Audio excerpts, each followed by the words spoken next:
അപ്പോൾ അതാ രാവിലത്തെ കുളിയും കുറിയും രാവിലത്തെ പണികളും ഒക്കെ ഒരുവിധം ഒന്ന് ഒരുങ്ങിയിട്ടുണ്ട്. പിന്നെ അതാ കൊത്തമരയ്ക്ക് നേരേക്ക് വെച്ചിട്ടുണ്ടായിരുന്നു. പിന്നെ കായപ്പയ്ക്ക് തീയലും അതുപോലെ മാങ്ങ അച്ചാറും ഇടാമെന്ന് വിചാരിച്ചിട്ട് നിൽക്കുമായിരുന്നു. അപ്പോഴാണ് കണിവെള്ളരി അന്നത്തെ വിഷുവിൻ്റെ ബാക്കി വെള്ളരിക്ക പിന്നെ ഇരിക്കുന്നുണ്ട്. അപ്പോൾ ഞാൻ അതും പച്ചമാങ്ങയും കൂടെ വെക്കാമെന്ന് വിചാരിച്ചു. പിന്നെ അപ്പോൾ അത് മാങ്ങ ഇഷ്ടം പോലെ ഉണ്ട്. അപ്പോൾ അതുകൊണ്ട് മാങ്ങ കഴിക്കാൻ കേട്ടോ. ഇപ്പോൾ സീസണാണല്ലോ, മാങ്ങ ജ്യൂസ് അടിച്ചിട്ടും മാങ്ങ വെറുതെയും മാങ്ങ കറി വെച്ചിട്ടും ഒരുപാട് മാങ്ങ ഇപ്പോൾ അത് കഴിയാറായിരിക്കണം ഒരുവിധമൊക്കെ.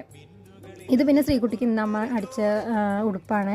എൻ്റെ ചുരിദാറിൻ്റെ ബാക്കി മെറ്റീരിയലിൽ കൊണ്ട് അടിച്ചതാണ്. അപ്പോൾ ഇന്നലെയാണത് അടിച്ച് കിട്ടി. അപ്പോൾ ഇന്ന് അത് അവളിട്ട് നോക്കിയതാണ്. അപ്പോൾ ആൾ പിന്നെ ഇപ്പോൾ തൂക്കിലൊന്നും കിടക്കാറില്ല കേട്ടോ. ഭക്ഷണം കഴിഞ്ഞ് ഉച്ചയ്ക്കൊന്നും ഉറങ്ങിയതാണ്.